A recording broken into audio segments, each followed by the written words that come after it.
तो बच्चों, आज हम टेंस के इन तीनों पार्ट को यानी present indefinite tense, past indefinite tense, future indefinite tense को कवर करेंगे। इन तीनों पार्ट को हम पढ़ेंगे।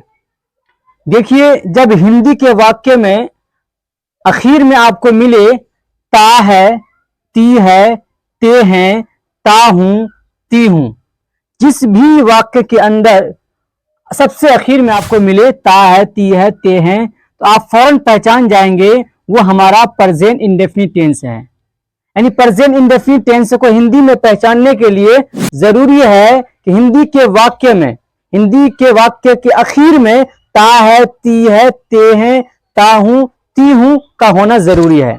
जब भी आप इन वाक्यों के अंदर ता है, ती है, ते हैं देखेंगे तो आप क्या कहेंगे, ये है हमारा प्रेजेंट इंडेफिनिट टेंस। यानी प्रेजेंट इंडेफिनिट टेंस की पहचान क्या है, ता है, ती है, ते हैं। उसके बाद देखिए पास्ट इंडेफिनिट टेंस। जब भी आप हिंदी के वाक्यों में देखेंगे ता था, ती थी, ते थे या ई ए, तो आप फौरन समझ जाएंगे ये हमारा कौन सा टेंस है, past indefinite tense. Past indefinite tense क्या होना चाहिए, पास्ट इंडेफिनिट टेंस की पहचान क्या है, ता था, ती थी, ते थे, या आखिर में होगा या ई ए। इनमें से जो भी आपको नजर आए तो आप इसके एतबार से, इससे आप जज करेंगे, इससे आप पहचानेंगे कि वो हमारा पास्ट इंडेफिनिट टेंस है। फ्यूचर इंडेफिनिट टेंस के लिए फ्यूचर इंडेफिनिट टेंस की पहचान क्या है, फ्यूचर इंडेफिनिट टेंस की पहचान है वर्ब के साथ गा, गे, गी। जैसे वो पढ़ेगा, वह जाएगा, वह सोएगा, वह लिखेगा, तो आखिर में गा, गे, गी, इन तीनों में से किसी एक का अगर आप पा रहे हैं, किसी एक को पा रहे हैं, तो वो आपका फ्यूचर इंडेफिनिट टेंस है। चलिए, अब हम पहचान तो हम समझ गए कि आखिर में होगा ता है, ती है, ते हैं। अब इसका हम स्ट्रक्चर देखते हैं अफर्मेटिव में। अफर्मेटिव का मतलब होता है, ये देखिए हमारा अफर्मेटिव है। अफर्मेटिव का मतलब होता है ऐसा सेंटेंस, ऐसा वाक्य जिसके अंदर काम का करना या होना पाया जाए। जैसे मैं पढ़ता हूं, पढ़ने का काम पाया गया, मैं सोता हूं, मैं जाता हूं, मैं खाता हूं, तो काम का करना या होना पाया जाए, वो हमारा अफर्मेटिव कहलाता है। तो हर एक का अफर्मेटिव वही काम का करना या होना पाया जाएगा, तो वो हमारा अफर्मेटिव है। तो अफर्मेटिव का स्ट्रक्चर कैसे बनता है, रूल कैसे बनता है कि सबसे पहले सब्जेक्ट लाना है, उसके बाद वर्ब का फर्स्ट फॉर्म या वर्ब के फर्स्ट फॉर्म के साथ ही एस या ई एस जोड़ेंगे, उसके बाद आप ऑब्जेक्ट को जोड़ेंगे। इस रूल को समझने के लिए मैंने आपको सब्जेक्ट प्लूरल लिखाया है। वो क्या है, आई, जैसे आयुर्वेद, आई, यू, वी, दे, बॉयज, इनके साथ आएगा वर्ब का फर्स्ट फॉर्म। अब ये वर्ब का फर्स्ट फॉर्म है क्या, आपको मैं बताता चलूं। वर्ब का फर्स्ट फॉर्म जैसे ये है हमारा गो, उसके बाद second form went, third form gone, fourth form going, five form goes. ये हमारा हुआ first form. V1, V2, V3, V4, V5, यही 5 होते हैं। और प्रेजेंट इंडेफिनिट टेंस में V1 और V5 की जरूरत पड़ती है। यानी V1 और V5 प्रेजेंट इंडेफिनिट टेंस में काम करता है।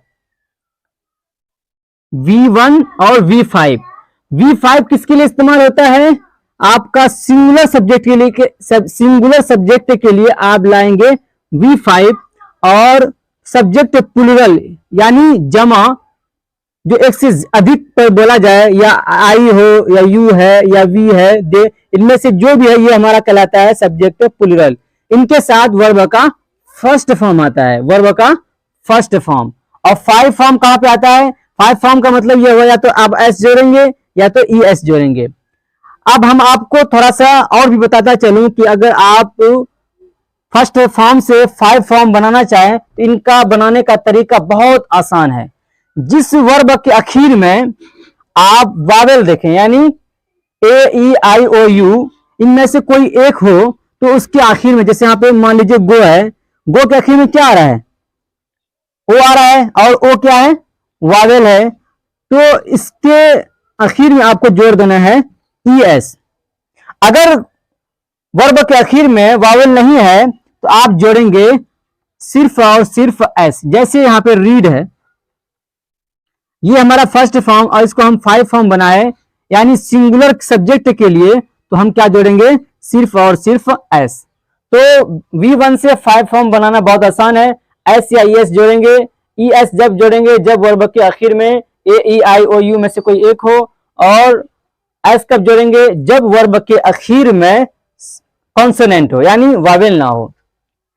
चलिए अब देखिए यहाँ पे सब्जेक्ट प्लूरल है, आई यू वी दे बॉयज, उनके साथ वर्ब का फर्स्ट फॉर्म।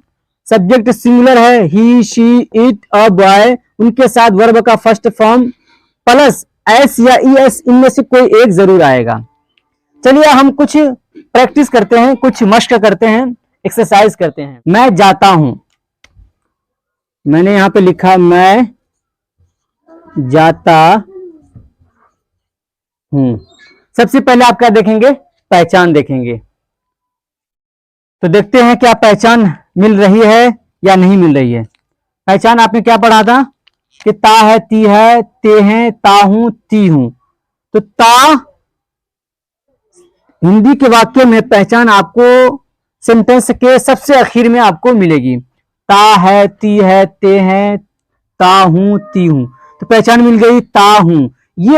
ये पहचान बता रही है कि ये टेंस किसका है? प्रेजेंट इंडेफिनिट टेंस है। और कुछ लिखते हैं, तुम जाते हो, तुम जाते हो। सबसे पहले क्या देखना है? पहचान, ते हो, ते हो, मिल रही पहचान। हम दौड़ते हैं, हम दौड़ते हैं। वे लोग खेलते हैं, वे लोग खेलते हैं। हमने सिर्फ और सिर्फ सब्जेक्ट लिया है और वर्ब लिया है, और वो सब्जेक्ट जितने भी मैंने लिया है वो क्या है? प्लूरल सब्जेक्ट है। यानी आपको सबसे पहले सब्जेक्ट लाना है, उसके बाद वर्ब का फर्स्ट फॉर्म, बस। अगर ऑब्जेक्ट होता तो ऑब्जेक्ट लेकर आप लगा सकते हैं। तो चलिए सबसे पहले क्या लाएंगे? सब्जेक्ट लाएंगे। देखिए सब्जेक्ट यहाँ पे है, पहला हमारा क्या है? मैं, ये हमारा सब्जेक्ट है। आई, उसके बाद आई के साथ क्या आएगा? वर्ब का फर्स्ट फॉर्म, आई गो। तुम की अंग्रेजी यू। जाते हो, गो। हम दौड़ते हैं, वी, उसके वर्ब का फर्स्ट फॉर्म, रन। वे लोग खेलते हैं, वे लोग, दे, वर्ब का फर्स्ट फॉर्म, प्ले। ये तो हमारा सब्जेक्ट प्लूरल था, जिसके लिए सब्जेक्ट के साथ वर्ब का फर्स्ट फॉर्म आता है। जितने भी आपने सब्जेक्ट देखा, आई यू वी दे, इनके साथ क्या आएगा? वर्ब का फर्स्ट फॉर्म। लेकिन जब आप सिंगुलर सब्जेक्ट का इस्तेमाल करेंगे तो क्या होगा? चलिए देखते हैं, उसके बारे में भी जानते हैं। जैसे वह लिखता है, वह लिखता है। सबसे पहले आपको पहचान देखना है, ता है आ रहा है, वह लिखता है। सबसे पहले ही लाएंगे, ही लाने के बाद वर्ब का फर्स्ट फॉर्म के साथ एस या एस जोड़ लेना है। राइट, राइट हो गया आपका वर्ब का फर्स्ट फॉर्म। ई पहले से मौजूद है तो आप सिर्फ क्या जोड़ेंगे? एस। ही राइट्स, वो लिखता है। वह खाता है, ही ईट, वर्ब के साथ में एस लगा दीजिए, ही ईट्स, क्योंकि यहाँ पे कॉन्सोनेंट आया है, और कॉन्सोनेंट जब आएगा तो वर्ब के आखिर में सिर्फ क्या बढ़ाएंगे? एस बनाएंगे। वो खाता है, ही इट्स, वह रोती है, वह यानी शी सब्जेक्ट हो जाएगा, और वर्ब के वीप, वीप कौन होता है, रोना, क्राई, चिल्लाना। शी वीप और वर्ब के आखिर में एस लगाएंगे, सिर्फ और सिर्फ एस लगाएंगे क्योंकि यहाँ पे कॉन्सोनेंट है। आई होप आप लोग समझ गए होंगे कि क्या मैं समझाना चाह रहा हूं। अगर सब्जेक्ट आपका प्लूरल होगा तो आप लगाएंगे वर्ब का फर्स्ट फॉर्म, और सब्जेक्ट प्लूरल में कौन कौन आता है, आई, यू, वी, दे, बॉयज, या एक नाउन ना होकर डबल नाउन हो जाए या ट्रिपल नाउन हो जाए तो क्या कहलाता है, वो प्लूरल सब्जेक्ट है। एग्जाम्पल, मैं जाता हूं, आई गो, मैं खेलता हूं, आई प्ले, मैं कबड्डी खेलता हूं, आई प्ले कबड्डी, मैं क्रिकेट खेलता हूं, आई प्ले क्रिकेट, मैं हंसता हूं, आई लाफ, मैं रोता हूं, आई वीप, तुम जाते हो, यू गो, तुम दौड़ते हो, यू रन, तुम तेज दौड़ते हो, यू रन फास्ट, तुम हंसते हो, यू लाफ। अब सिंगुलर में प्रैक्टिस करते हैं, जैसे वह जाता है, ही गोस, वो जाती है, शी गोस। उसके बाद लड़का जाता है, अ बॉय गोस, लड़की जाती है, अ गर्ल गोस, मोहन जाता है, मोहन गोस, मोहन पढ़ता है, मोहन रीड्स, मोहन लिखता है, मोहन राइट्स। इसी तरीके से आप लगाइए, वो लिखता है, ही राइट्स, वो लिखती है, शी राइट्स। आई होप आप सब समझ गए होंगे प्रेजेंट इंडेफिनिट टेंस। चूंकि ये प्रेजेंट इंडेफिनिट टेंस कुछ ज्यादा पेचीदा है, इसलिए मैंने इसको मजीद खुलासा करने की कोशिश की है। जानते हैं पास्ट इंडेफिनिट टेंस के बारे में। सबसे पहले आप पहचान देखेंगे अफर्मेटिव। अफर्मेटिव मैंने बताया था कि जिसमें किसी काम का करना या होना पाया जाए वो हमारा क्या है, अफर्मेटिव सेंटेंस है। ता था, ती थी, ते थे, या आखिर में आएगा या ई ए, यानी यह है पहचान पास्ट इंडेफिनिट टेंस की। जब भी हिंदी वाक्य में आप देखें ता था, ती थी, ते थे, इनमें से कोई एक या ई ए, इनमें से कोई एक आ जाए तो वो हमारा पास्ट इंडेफिनिट टेंस कहलाता है। और पास्ट इंडेफिनिट टेंस कुछ ज्यादा आसान है अफर्मेटिव में, क्योंकि वर्ब का सेकेंड फॉर्म हमेशा अफर्मेटिव में आता है, किसका, पास्ट इंडेफिनिट टेंस। जब भी आप अंग्रेजी में वर्ब का सेकेंड फॉर्म में V2 देखें तो आप आंख बंद करके कहेंगे ये हमारा पास्ट इंडेफिनिट टेंस है, क्योंकि V2 बना ही है पास्ट इंडेफिनिट टेंस के अफर्मेटिव के लिए। यानी पास्ट इंडेफिनिट टेंस के जो अफर्मेटिव है उसमें वर्ब का सेकेंड फॉर्म आएगा, बाकी वर्ब का सेकेंड फॉर्म किसी में भी नहीं आएगा। तो सबसे पहले आप पहचान देखेंगे ता था, ती थी, ते थे, या ई ए।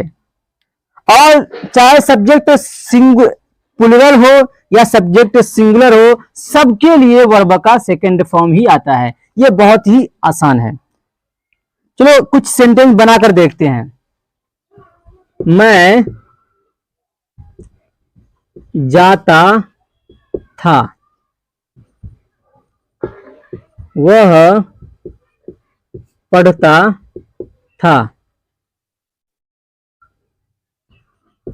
मोहन गया। ये देखिए V2 है, मैं जाता था, आखिर में देखिए क्या है पहचान, ता था, ता था, या ई ए, या आ रहा, पहचान आ रही है। तो ये पहचान बता रही है कि हम पास्ट इंडेफिनिट टेंस है। आप बनाने का स्ट्रक्चर क्या है कि आप सबसे पहले सब्जेक्ट लाएंगे, उसके बाद V2 लाएंगे, उसके बाद ऑब्जेक्ट लाएंगे। मैं जाता था तो क्या कैसे बनाएंगे, आई, उसके बाद वर्ब का सेकेंड फॉर्म, वर्ब का सेकेंड फॉर्म क्या है, वेंट, आई वेंट। मैं जाता था, वह पढ़ता था, वह पढ़ता था, तो ही रेड। लिखा तो इसी तरीके से है लेकिन पढ़ा कैसे जाएगा, red, read, red, red, reading, reads. Mohan गया, मोहन वेंट। आई होप ये भी आपको समझ में आ गया होगा। जैसे वह पढ़ता था, ही वो पढ़ता था, ही रेड वह हंसता था, ही लाफ्ड वो खेलता था, ही प्लेड वो सोता था, ही स्लेप्ट। इसी तरीके से आप वर्ब सब्जेक्ट लगाइए और वर्ब का सेकेंड फॉर्म लगाइए। उसके बाद अगर ऑब्जेक्ट है तो ऑब्जेक्ट लगाइए, या अदर पार्ट है तो अदर पार्ट लगाइए। चलिए आप जानते हैं फ्यूचर इंडेफिनिट टेंस के बारे में। गा गे गी वर्ब के आखिर में होगा, यानी वाक्य के आखिर में गा गे गी होगा, लेकिन उसके साथ कोई ना कोई वर्ब होगा। ऐसा नहीं जैसे वो पढ़ेगा, वो खाएगा, वो सोएगा, तो उनके लिए वर्ब के आखिर में गागेगी होगा। वो पढ़ेगा, वो खाएगा, वो सोएगा। इसके लिए आसान क्या है, इसको मिटा के देखते हैं थोड़ा सा।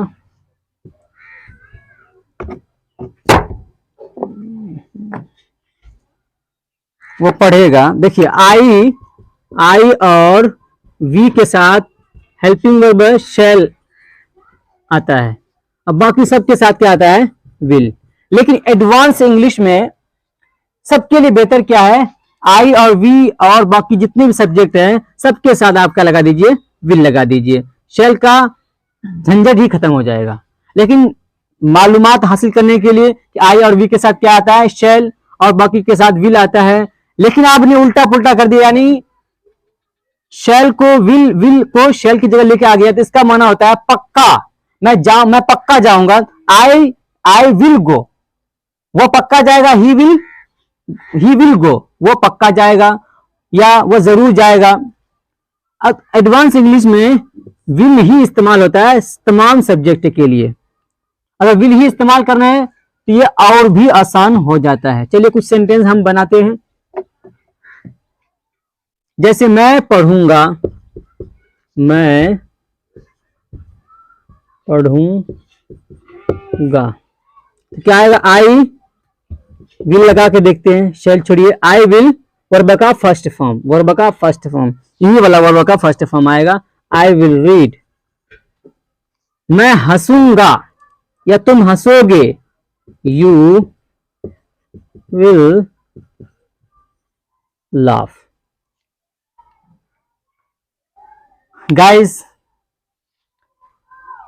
कुछ और भी अहम पार्ट है, यानी हम इसका नेगेटिव भी बताएंगे, आपको इंट्रोगेटिव भी बताएंगे, हर पार्ट को हम बताएंगे। क्योंकि वीडियो कुछ लंबा हो रहा था, इसलिए मैं यहीं पर इसको समाप्त कर रहा हूं। फिर इंशाल्लाह इससे आगे आप पार्ट में पढ़ेंगे। बस इतना ही, चलिए मिलते हैं दूसरे वीडियो में, जब तक के लिए शुक्रिया, थैंक्स।